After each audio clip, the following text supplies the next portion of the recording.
Okay, there we go. I think that turned on. Good morning and welcome to our annual panel with our Phi Beta Kappa visiting scholar. My name is Patricia Maloney. I am an associate professor of sociology here at Texas Tech University. And I'm so pleased that all of you could be joining us both synchronously and asynchronously after I put this up on our YouTube channel. Let me tell you a little bit about Phi Beta Kappa and the structure of today's presentation, and we will jump right in. So Phi Beta Kappa is the nation's oldest and most prestigious honor society for students in the arts and sciences. It was founded in 1776, and I can remember that very easily because America. The society's motto is "Love of learning is the guide to life," which seems like a pretty good life motto to me. Our chapter at Texas Tech is Lambda of Texas. We are coming up on 15 years old, but we are very active. We've won the Best Chapter Award a few times now. Because of our level of activity and campus support. I'd like to thank the Provost's office for the money for today's presentation and indeed for Phi Beta Kappa overall. We are the only honor society for which Texas Tech will actually pay for a lifetime membership for students because we consider it such a high honor. For the election criteria and nomination, please see our website. You just need to Google Texas Tech Phi Beta Kappa.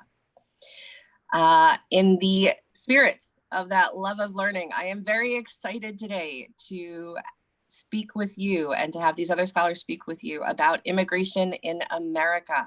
We have about an hour or so in which we'll be able to speak with one another about this very important concept, particularly in light of the current presidential election that's happening right now.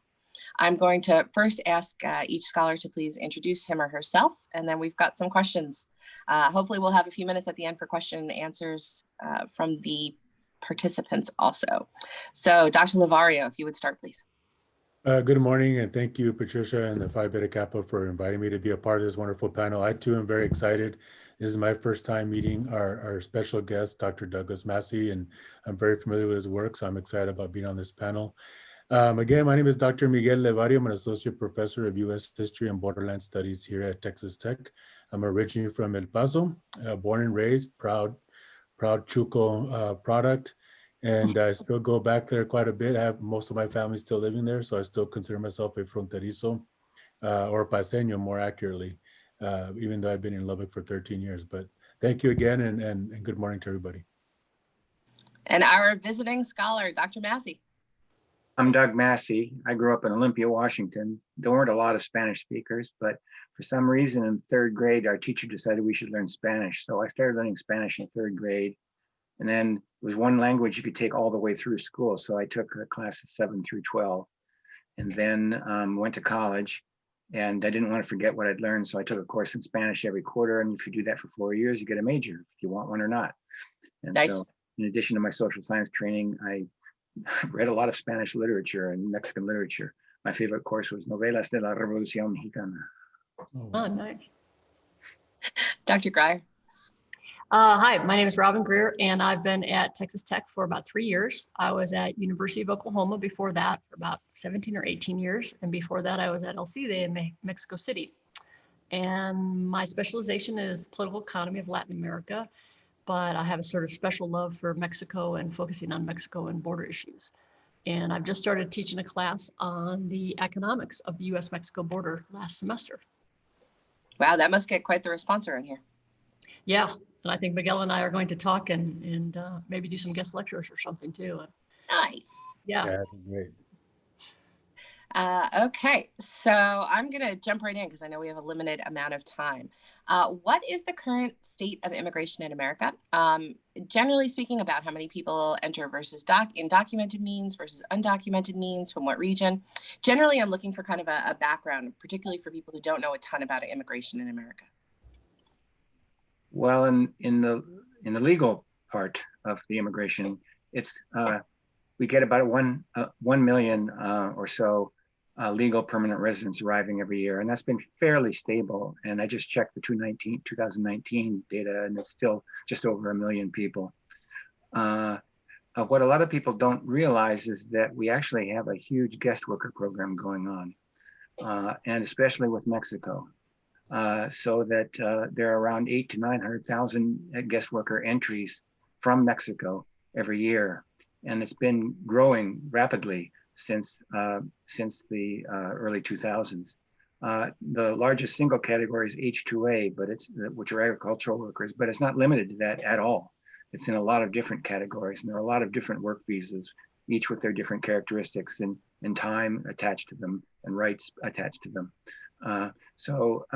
At the present, undocumented migration from Mexico is net negative. So more people are returning than coming into the country. And in fact, the number of Mexicans arriving at the border is at all-time lows. We've shifted from a border situation that was dominated by Mexican workers arriving for jobs in the United States. They were looking to cross the border without inspection and evade capture to get onto a job. And if they did get caught, they signed a voluntary departure order and got back as soon as they could so they could try again. That flow is gone pretty much, and it's been replaced by a much smaller flow of Central Americans and their families and not workers. And they're entering for refuge and not jobs. And instead of accepting their applications for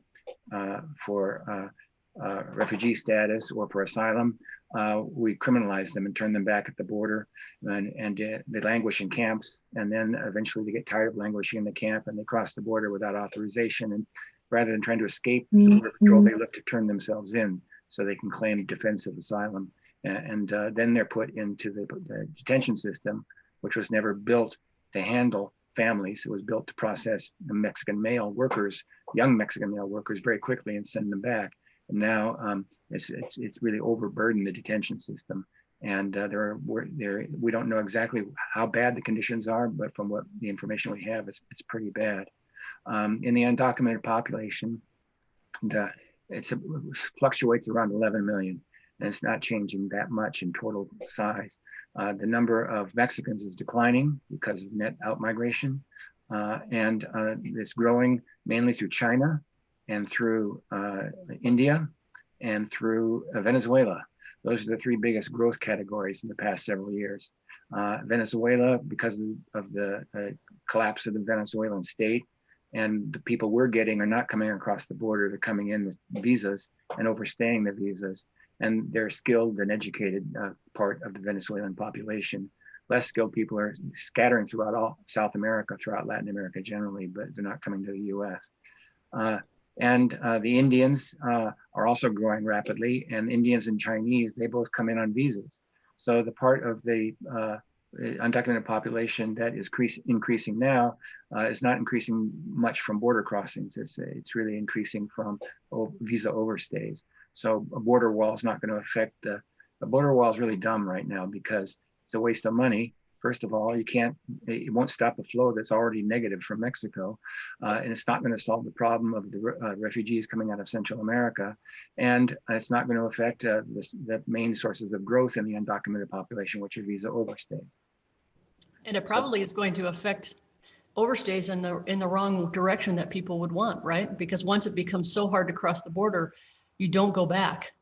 So you're more likely to stay and overstay your visa rather than trying to do it again.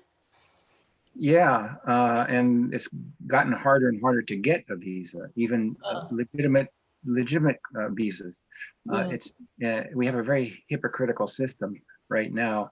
We deport as many Mexicans to Mexico. We actually import more workers and then we deport about the same number every year. So we're deporting people that have been here a long time, that have ties in the U.S. and speak English and are adapted into integrating the labor market, deporting them while we're porting temporary workers in H2 and H2A and H2B and TN visa categories and a bunch of others. So it's really kind of a hypocritical system. Rather than taking advantage of the people that are already here, we're bringing in temporary workers. And both the high and the low sectors of the US economy, the skilled and the unskilled, are increasingly dependent on temporary workers with temporary visas who don't have rights in the labor market. So it seems very clear that there's no economic sense to doing this. So what is the rationale behind these policies then? I know, Dr. you were about to jump in. Yeah, I think it's, I mean, Dr. Massey pretty much hit every aspect of this sort of synthesis, but I think that one of the things that I talk about in both my classes and even in my work is that I think and many scholars have talked about this. You look at Peter Andreas and Joseph Nevins, who talk about this sort of display, this political display, right? It's really more for show.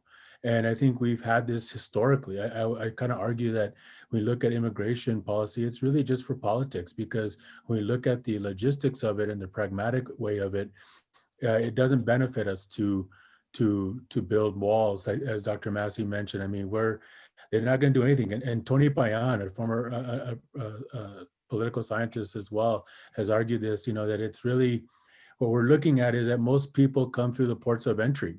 What they're doing is overstaying visas, as Dr. Massey says. The same comes with the illicit goods, like the illicit drugs that we're talking about.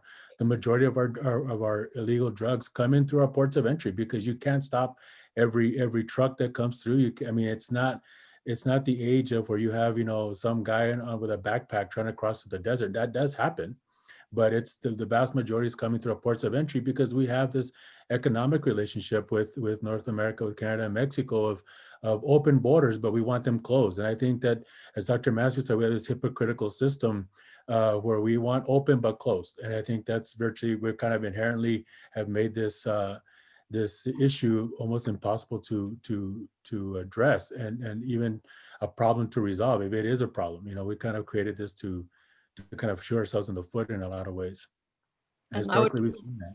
I totally agree with that, and echo what both of the, Doug and Miguel has said, that it seems like it's even less of an issue now. Would you guys agree that immigration is at levels at like the early 1900s, and we have a much bigger population, but it's become such a political touchstone right now. Yeah, and it's really discomfiting older white people. And this is my generation. I'm a baby boomer. And the period in which I grew up was the whitest and most native period in American history. It is the aberration. Immigration really got cut off in 1914 when World War I broke out. And then after the war ended, we put in the quotas, and that kept people out. Actually, there was a boom in Mexican migration in the 20s, but we deported them in the 30s. But in the post-war period, there was very little permanent immigration, and the percentage foreign-born fell from about 17 in the early part of the 20th century down to an all-time low of 4.7% in 1970. So that's the year I graduated from high school. So in 1970, I graduated into a world where the only immigrants were somebody's grandparent. And my grandparents were immigrants from Finland on my mother's side. And the immigration wasn't an issue. And there were everybody loved their grandmother from the old country. And Black people were segregated and invisible. Latinos were only about 4.7% of the population as well, and they were regionally isolated in the Southwest and the Northeast. Cubans really had only begun to come in Florida. And Asians were less than 1%. And you fast forward now, we're 18.3% Latino, I think 6 or 7% Asian, about 11 or 12% Black, and a bunch of new categories of multiracials. This change in demography is threatening to a lot of older white people who grew up in a very different social world, and they find it. Demagogues can play upon these kind of misgivings and fears to make political hay and advance their own interests, but it's not in the interest of the country. Yeah, so is that where you guys think all that immigration theater comes from? Yeah, I think Doug makes a very good point. I mean, changing demographics is certainly a key factor that when we see spikes in nativism or anti-immigrant sentiment, demographics certainly plays a major role in that. We saw this in the late 19th century, when we had the huge immigration boom, when you have your Southern and Eastern Europeans coming in and ethnic neighborhoods springing up in our urban centers. That spurred on a very strong anti-immigrant movement. And then, of course, as Doug has mentioned, with the increase of Latinos and specifically people of Mexican descent, and then moving beyond the traditional space of the U.S. Southwest, where they're one of the fastest growing communities in the South. And so you have a demographic there that is not familiar with having Mexican immigrants in their communities. I mean, there's these anecdotal evidence of people talking about going to the doctor, and now they're like pissed off because, excuse me, they're upset because they're wanting to, they have to go to the doctor and they're hearing Spanish. And they're upset that they're hearing that. They're like, am I in my own country anymore? So you have that rhetoric that's kind of bringing up. And that's why it is a touchstone for certain politicians to touch upon it, because it's one of our longest legacies of that we have in the United States. I think one of the discussions that's coming up is that we like to talk about how we're a land of immigrants and so forth. And that is true. However, we also have as long, if not a longer legacy of being anti-immigrant in this country. So it's something that, you know, going back to this hypocrisy and the sort of contradiction that we live in, but demographics certainly play a role in that. I also think that most Americans have no idea how complicated the immigration system is and how difficult it is to come in legally. I was reading a story recently where an old lady was saying, well, I don't understand. Immigrants are fine, but I don't want illegal immigrants. Why don't they just go to the post office and become citizens? And it was like, wow. I realized, I think it was like 20 years ago, this is just anecdotal, but we had neighbors who were friends of ours. They were Canadian, doctor and a nurse, three little kids actually. And it took them, I don't know, maybe 8 years and $40,000 to get green cards. And this was like the most obviously harmless family that you could possibly, you know what I mean? They didn't tick any boxes. So I don't think Americans have any idea how difficult it is to do it legally. And so when they hear about illegal, they think, oh, they must be sinister or dangerous or something. Otherwise, why wouldn't they have done it the legal way like I would have? Mm-hmm. My husband is from England. And so whenever I give my lecture in Intro Soc about immigration, I talk about how I'm married to an immigrant, and I could watch the students tense up a little bit about that because they, you know, I'm in Texas, right? They assume that I'm married to a Mexican, right? And then I say, yeah, he's from England, and they all relax. And one kid actually once said the quiet part out loud. And he said, yeah, but he's okay. He's one of the regular ones. And I was like, oh, there we go. Right there. Right. Most Americans don't really understand how dysfunctional our whole immigration policy really is. And the focus on the border is all political theater, but it has real consequences in the real world. And the militarization of the border really began in 1986 and continues to this day. And during the 1990s and early 2000s, instead of deterring people from coming in, the militarization deterred them from going home. And so it basically transformed what had been a circular flow of mainly male men coming into the United States seasonally for jobs into a permanent long-term population where the men were settling because they didn't want to go back and forth anymore because it was too costly and too dangerous.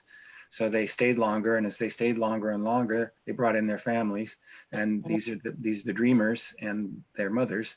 Then once there's a family reunification on the north side of the border, they started having kids, and so now there's a whole generation of second generation kids who are born in the United States with undocumented parents, and our deportation problem is increasingly hurting Americans because when you deport a parent, it throws the whole household into turmoil, and the majority of undocumented households now have U.S.-born kids who are citizens, and the government estimates that there are 600,000 to 700,000 U.S. citizen kids in Mexico with their deported parents, where they don't speak Spanish that well. They speak Spanish, household Spanish to about age 6.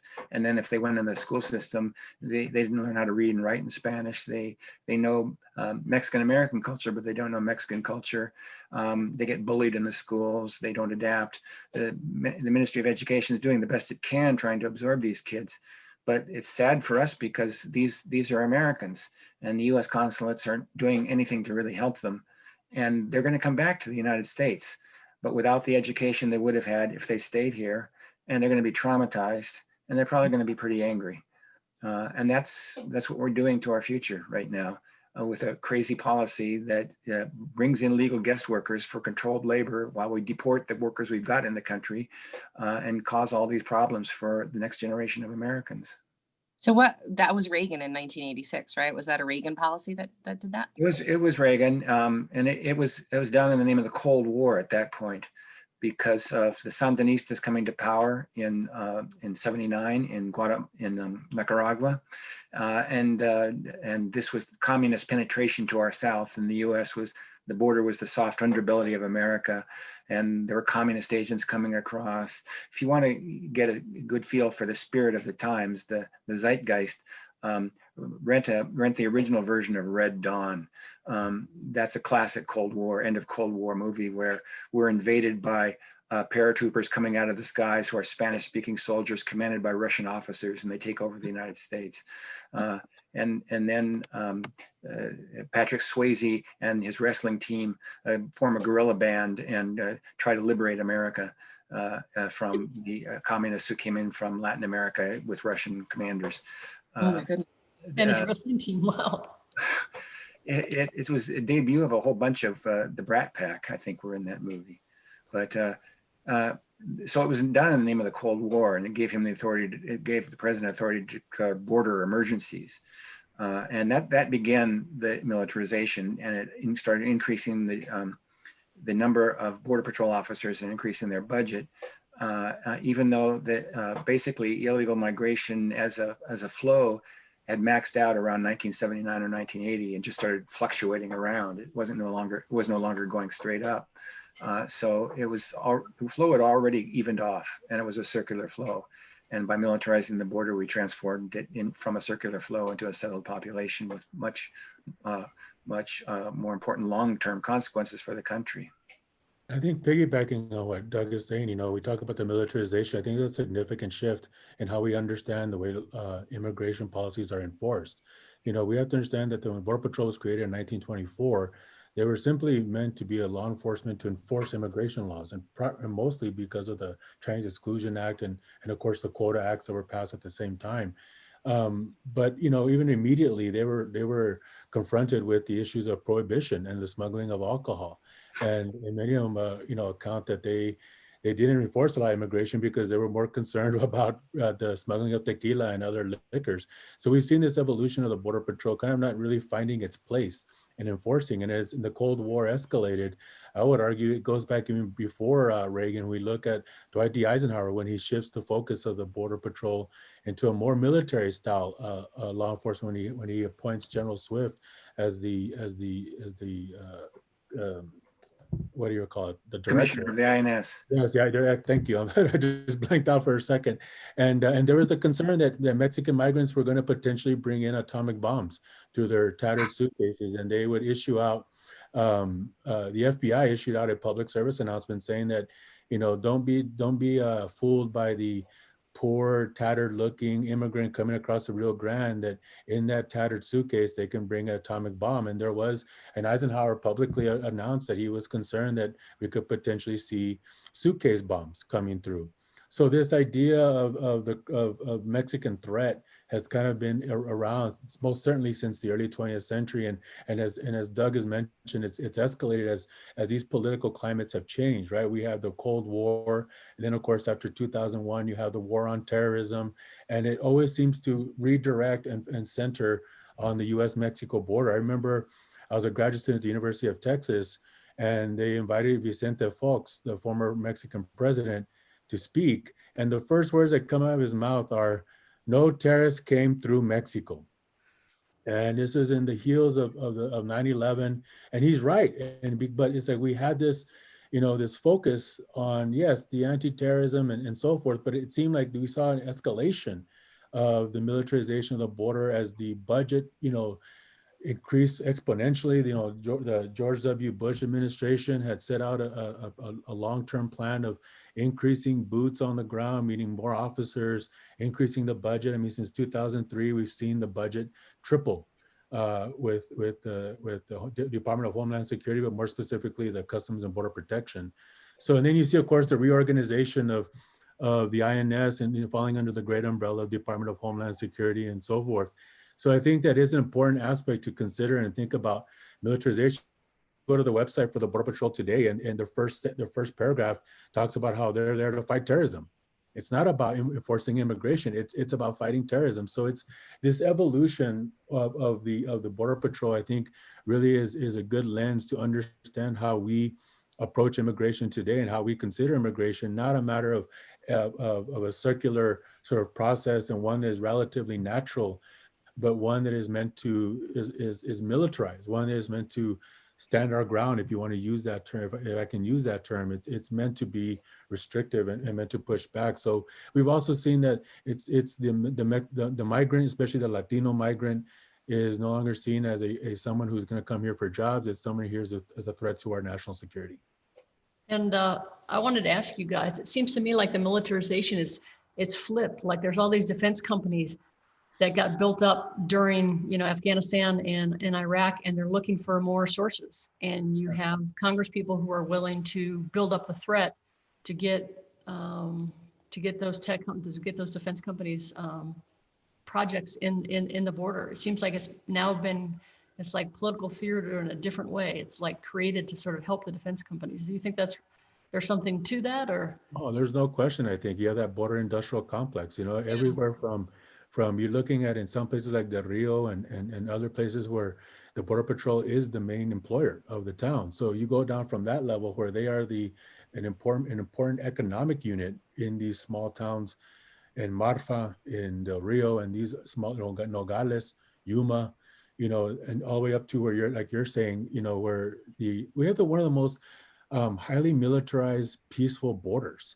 I mean, I think we're only rivaled by that of the, probably the Korean border, in the sense of how highly militarized, the technology that's available. And I keep reminding my students, it's like, we're not at war with Mexico. They're technically our ally and our friend.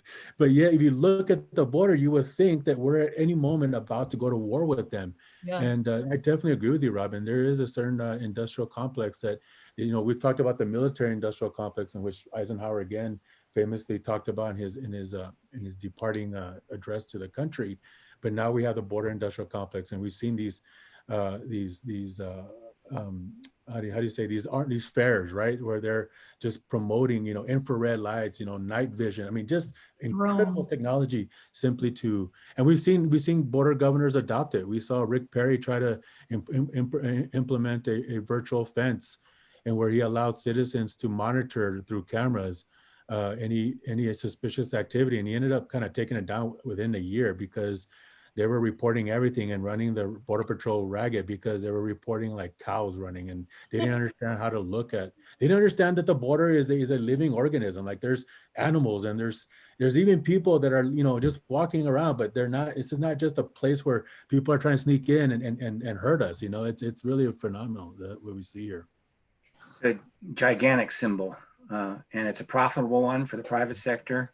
And it's politically profitable for a number of politicians. And the irony is that, as you point out, Mexico is not a terrorist threat. There are no terrorist cells in Mexico. There's no Islamic population in Mexico. And yet your congressman from Texas, Louis Gohmert, has made allegations that Al-Qaeda has bases in the northern part of Mexico where they're training terrorists to look Hispanic and act Hispanic, whatever the hell that is. Of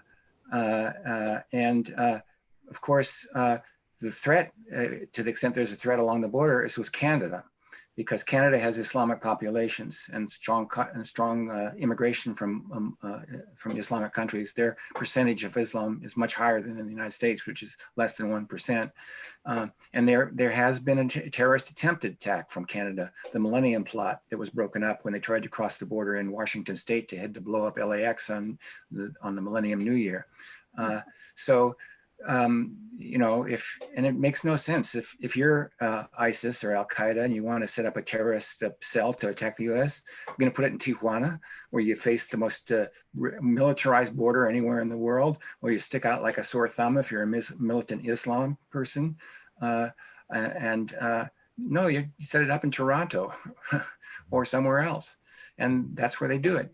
But all the attention is focused on the Mexico-U.S. border, while the two seaboards are basically unpatrolled, and the border with Canada is very lightly patrolled. So it's like you own a house and you've built a gigantic brick wall in the front, but the sides are made of paper, and you think you're getting more security by adding another layer of bricks.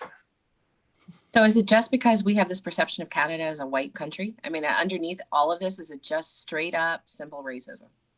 There's a lot of racism, and I think it's come uncorked in recent years with the rise of a white nationalist government in power in Washington, D.C. Speaking of that, how have immigration policies changed under President Trump? they've gotten very harsh, and they're trying to keep out legal as well as undocumented migrants. But they're bringing in legal guest workers, as I point out. They're trying to extract labor from people without human beings coming along with that labor. And they've targeted certain places in certain countries, the so-called shithole countries that you referred to, which are basically Latin America and Africa and the Middle East. So they're going hard on student visas. They got a task force looking to denaturalize people, going through naturalization records, looking for mistakes, looking for something wrong that they can challenge somebody's citizenship. They're doing voter suppression like crazy because the Supreme Court eradicated a big feature of the Voting Rights Act. It's basically, the Republicans have painted themselves into a corner because the demographic future of the United States is not old white people. It's a dying demographic. And if you look at the future, it's very mixed and multicultural and multiracial. And the only way that they can win, given the demographic changes that are already here and coming, is by suppressing the vote and keeping and denaturalizing people, keeping them out of the voting population, either by physical force or by legal maneuvers within the country. And you're seeing that's going on right now in this election. Don't they drag their feet now too more? That's what I've read, that it takes longer to adjudicate like applications. They really slow things like green card, looking at. They put all the money into boots on the ground, ICE and Border Patrol, and they take the money out of the immigration part of the immigration service. And they up the fees for everything from citizenship to green cards. And then they put in the new public burden rule, where they're going to delegitimize applications of people who might become a public burden. So if you're poor, they can simply turn you away because you fear you'll become a public burden, even though federal law has increasingly excluded non-citizens, even if they're legal, from a lot of entitlement programs. So it's really become a very cruel system that causes a lot of disruption to American society, and it's not doing the country any favors at this point. But the Republican Party has backed itself into a corner, tied themselves to a dying demographic, and then they're just trying to hold on to power as best they can with that demographic by keeping the others out of the voting population by hook or by crook. And if I can add to that, I mean, there's definitely that shift that we've seen with the current administration, and it's certainly making it more hostile for migrants, both to come legally and if those who come in and unauthorized or eventually become undocumented. So that's one strategy. However, we haven't really seen too much of a difference when it comes to the flow of migration necessarily. And what I mean by that is that we still have to consider the other factors, the other push and pull factors that always affect migration flows. I mean, we have a pandemic. We also have to understand the economic situation of both the United States and of the countries that people are coming from. Those always play in, and sometimes they contradict what people think is the issue of what's bringing people to the United States, for example.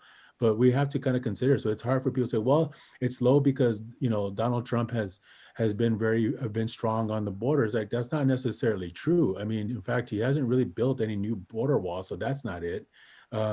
We have seen an increase in the budget for the CBP, but it really at the number of boots on the ground, it hasn't really increased that much because you also have turnover. You have an acting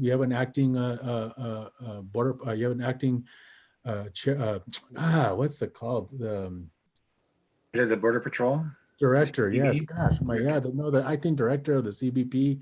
You have a lot of infrastructural problems that are also not there to reinforce this idea that they have a policy that is very effective. They may promote the idea that their approach is effective because of the slight drop-offs or just this inconsistency in flow, but it really is not just that. We can't pin it on that.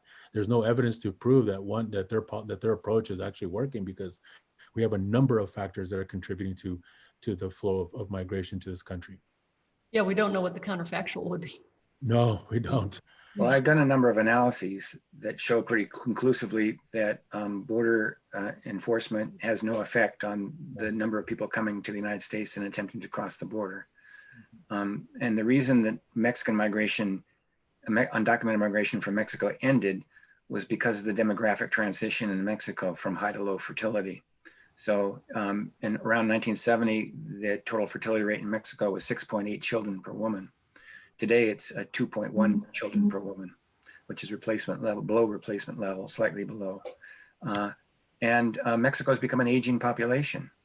And the average age in Mexico in 1970 was around 17 or 18. Today, it's 29. And labor migration, which is what Mexican migration was, is highly age dependent. The rate of out migration rises in the late teens, peaks at about 22 or 23, then declines with increasing rapidity, and at age 30, it's very low and stays very low. So if you don't migrate between the ages of, say, 18 and 30, you don't start migrating. And the average age in all of Mexico now, all of Mexico is 29. And if you look at the average age of people, say, at risk of migration, say people 15 and above, it's like in the 40s. So Mexico just aged out of the migrant sending ages. And now, because the undocumented flows have stopped, they have to go down and recruit. And so that's what they're doing with the guest worker programs. But they're bringing in people with marginal rights in the labor market, and people, and it's mainly done through middlemen, labor contractors who work with U.S. employers who are in a position to exploit the workers. So it's not a great system for the workers, even though it's safer than crossing the border without documents. It's exploitive nonetheless. And as I said, we're up to record levels coming in 800,000 to 900,000 in given years, in recent years, coming in with temporary work visas of one sort or another. So what happens to immigrants? Oh, go ahead, Robin, please. I was going to say, I don't think Americans recognize how much Mexican migration has kept the U.S. young, too, over the years. And what a blessing that has been, what sort of revitalization of the U.S. economy, and the fact that we've sort of prolonged the demographic shift that we see in other countries like Japan, where you have an extremely aging population and you have real problems. You know, the age is so high in terms of how many people are on Social Security and how many workers there are to support each person on Social Security. That I don't think that most Americans have any sense of what a boon it was to have that Mexican migration when you have young people coming and what they did to the economy. Yeah, and the National Academy of Sciences had a detailed panel study report called The Fiscal and Economic Impacts of Immigration. And they concluded it was by far a net benefit to the country. The only people that suffered some competition in the labor market were relatively unskilled workers at the low end, but it didn't show up in employment. It showed up in wages, but we're talking about like 1% to 2%, 3% depression of wage rates, very small.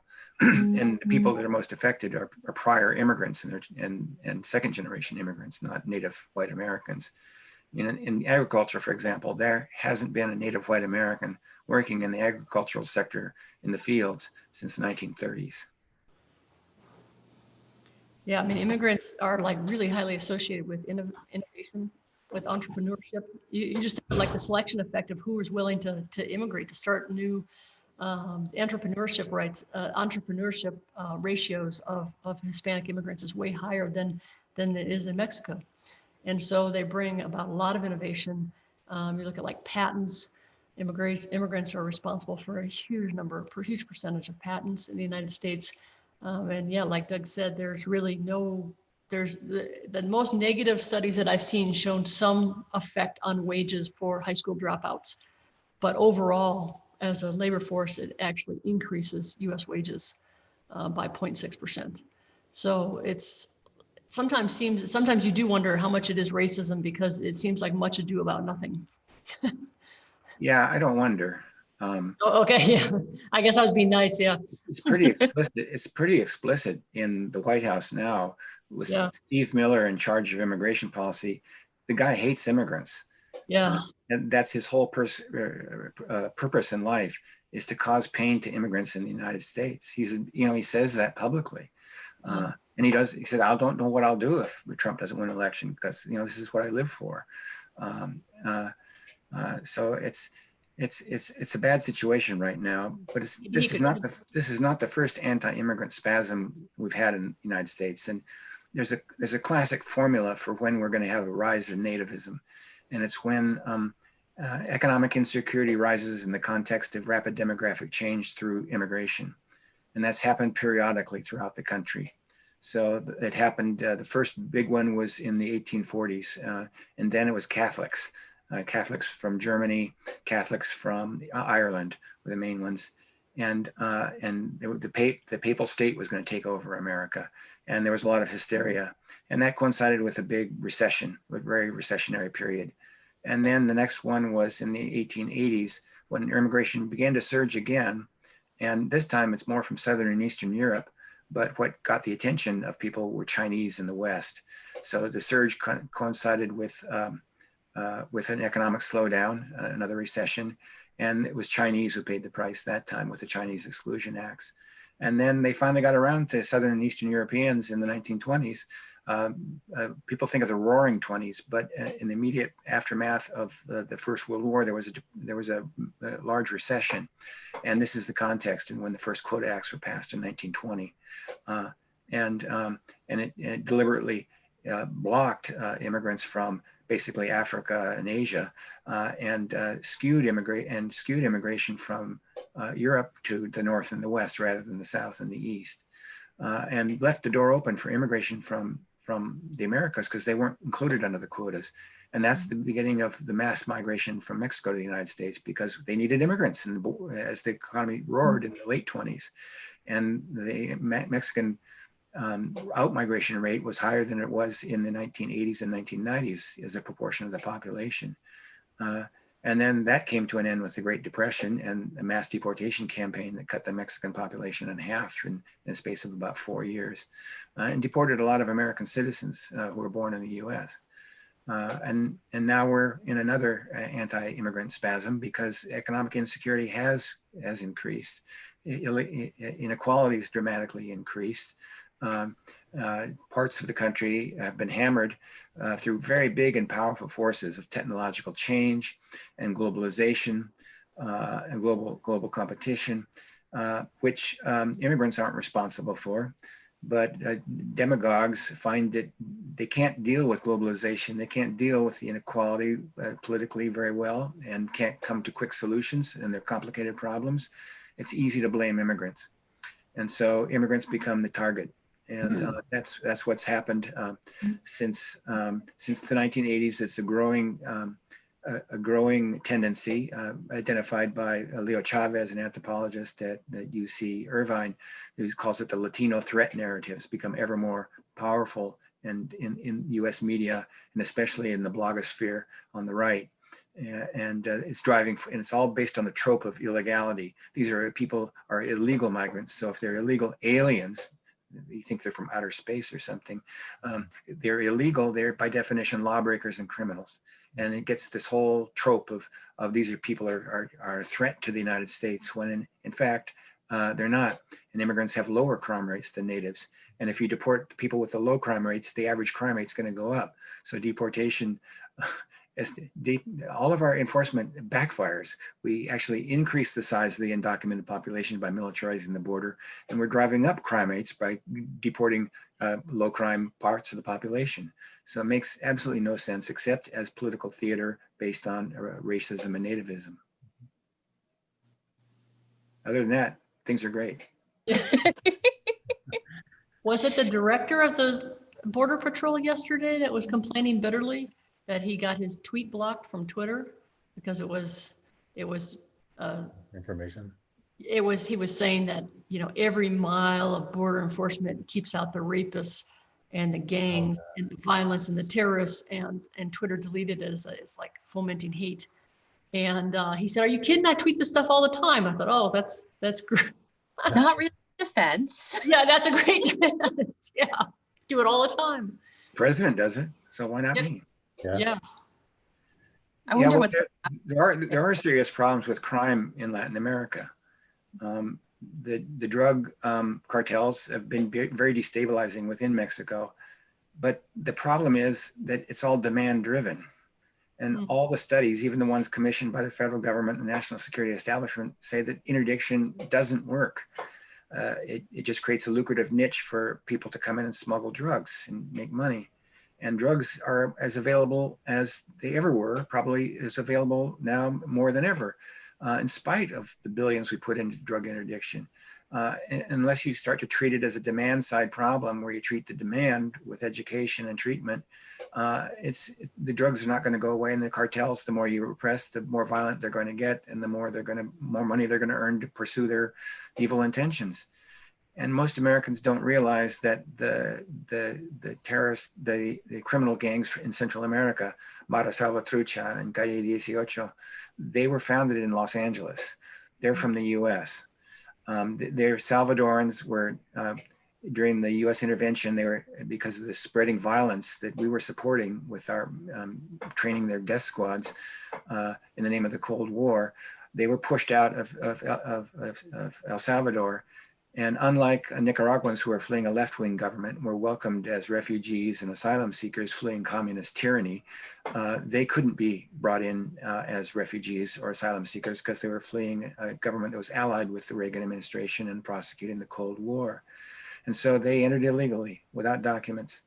And they went to, in Los Angeles, they had a very hard time because LA is the center of Mex-America. And Mexican immigrants have been coming there for years. It's very well institutionalized. There are migrant networks that send people from all over Mexico into LA, where they can get jobs to their cousins and their paisanos and friends. And they had a lock on basically the jobs. And the young men from Salvador couldn't break into the job market, and they were too old to go into school, and they ended up on the streets. And then in the Pico Union neighborhood of California, they were preyed upon by the Crips and the Bloods. And so in self-defense, they formed their own group. And that's Mara Salvatrucha. And then that was just a US problem for a while. And then in 1996, we started ramping up deportations in the name of the war on terror. And they got caught up in the dragnet and were deported. And that's when we exported the gangs into the Maras into Central America. And they found a fertile field to take over in Central America because the economies had been destroyed by the US intervention, and because the violence in general had never really declined after the massive violence that came out of our intervention to depose the Sandinistas in Nicaragua. And the irony is that if we just done nothing, the Sandinistas would have become like Somoza and become a right-wing government that's dictatorial and stay out of trouble. So the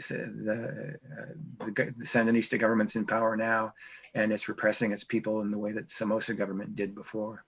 So it's bizarre. And the U.S. intervenes in regions where they don't really understand what they're doing. They don't understand what's going on in the region. We did this in Vietnam, and look where it got us. We did this in Iraq, and that was a major disaster. And we did it in Central America. And it's all in the name of ideology, a Cold War. But that's not what really is going on underneath. It's always backfired on us, always backfired. So let's say that the U.S. just shuts down immigration tomorrow for a year. What is going to be the effect on the country? Well, it's going to have a very tremendous economic effect. I mean, we saw this in some ways in a very micro level.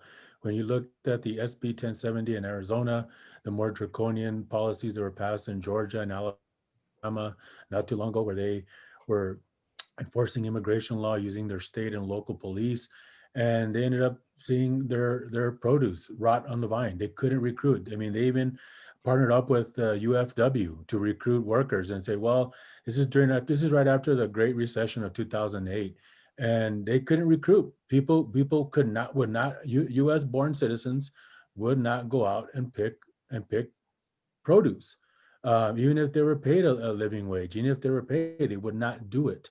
So I think immediately you would see an economic downturn that would be pretty catastrophic for a lot of places, especially like places like South Texas or the South or even the Midwest. So I think that immediately we would see a dramatic, but then you could even see at the nuclear level of where, homes are, who depend on domestic help, that are going to be now, reshuffled. We kind of see this now with the pandemic and quarantining, where, middle class families and upper middle class families are struggling because they've been dependent on the school system or a nanny or somebody to care for their children. You remove that, now it's on these parents who are usually dual income households, who are now having to juggle their work schedules, perhaps even even take a pay cut because they're having to reduce their workload on a number of things, right? So I think there is a domino effect that would happen, and it would certainly not solve anything, but rather actually add more problems, at least economically. And of course, you look at the cultural and social aspect of it. I mean, being from the border, Juarez was not another country. It was not this, it's just another part of the neighborhood, really, that we go to. You went to Juarez for every normal thing that you would go to the west side of El Paso or the east side of El Paso. So I think culturally it would have a tremendous negative impact on our communities and our families. So if you want to look at it that way, and in this pro-life, pro-family sort of ideal, it would disrupt that in a number of ways. And then you would hurt economies like El Paso, which are heavily dependent on Juarez, and vice versa. You would see, these bilateral interdependent economies and societies and communities would be greatly impacted, and you would have, again, it would just be I would say it's catastrophic. I don't think that's necessarily exaggerating. I think it would be a catastrophic effect. It'll have an effect at the upper end of the market as well. Silicon Valley is very heavily dependent on skilled immigrants coming in. They come in mainly on H visas, H1 visas. They're more skilled, and those are 3-year visas, renewable once. And so it's a captive labor market. If we really want to fix that, we should, after 6 years, provide a pathway to legal status if they've been good workers and have stayed out of trouble. Why do we bring them in, train them, get them integrated into the U.S. labor market, and then dump them out? It's because the employers want control over the workforce, and they don't want their workers accepting employers believe in markets, but they don't believe in labor markets. They don't want somebody else to bid away their workers. They want their workers stuck with them. Entrepreneurs have this myth about their swashbuckling risk takers willing to do anything, but they want to clamp down on labor markets. And they're happy with government arrangements that socialize the risk and privatize the gain. So they're really not about free markets. They're just using that as a framework to argue for their own self-interest. It's not about purity of markets at all. And that's what's happening to the country. So go ahead, Ron. I've known some economists that have sort of moved away from immigration literature, from studying it, because it's just so frustrating in the sense that, and I tell my students this too, you can have the best economic policy, but if you can't convince people of it, then you have nothing. And the economic case for freer immigration is just overwhelming. I mean, it's just econometric study after econometric study showing of what benefit that immigrants provide to the United States. But an economics argument doesn't seem to be convincing anybody. And so in terms of like moving this debate forward, I was curious from a sociological, a lot of the things that I've seen of like, what can we do now? They're all sort of from an economic, we just need to convince people from this economic point, but I don't think that's going to do it. So do you have any suggestions about how we move forward with this? Well, I'm just going to turn moderation over to Robin, and I'll be back later. Because that was where I was going. Thank you. Oh, okay. Sorry, Patricia. It's not only the economic case that's overwhelming, it's the social case is overwhelming as well. Yeah.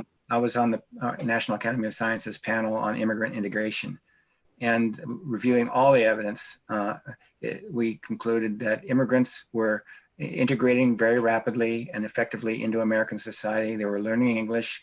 They were on trajectories to catch up to native-born Americans over time.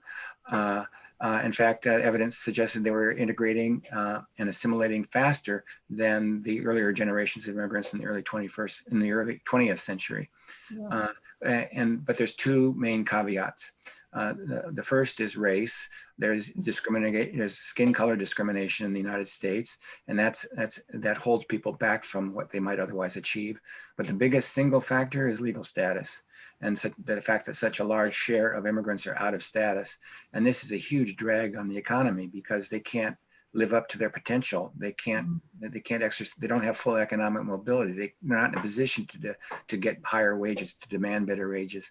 And so it's a terrible drag on the economy. And my economists have never really dealt with this effectively. They find wage effects at the high school dropouts, at the low end of the labor market, but they don't take into account that over the past several decades, we've simultaneously made undocumented hiring illegal and pushed it underground, while increasing, and our border policy increased the share of undocumented migrants in the labor market. So it's really, if we legalized all those people, then I think the wages at the low end would actually improve quite dramatically.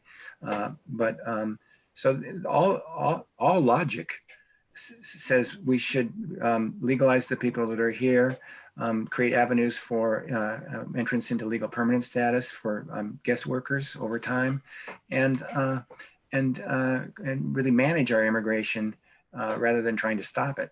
But the current administration is explicit in wanting to stop immigration, period.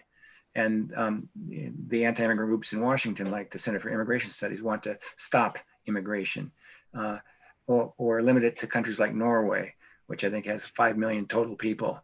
That's not a shithole country. But of course, Norwegians are not interested in migrating to the United States because they're rich and they have a very nice country, and they have a nice healthcare system that we don't have. So good luck recruiting Norwegians into the United States. Immigration's full of ironies and paradoxes, and most people just react on a gut level. And politicians inside the Beltway, I've testified before Congress 5 or 6 times on issues related to immigration, and they live in a dream world. And it doesn't matter what is real and what's really happening. It matters what people think is real inside the Beltway. And they respond to that rather than actual reality. And there are very few politicians that are willing to get up and speak to the realities and address them frankly. And Mr. Trump, I'm afraid, lives in a complete dream world that gets more and more untethered from reality as time goes by.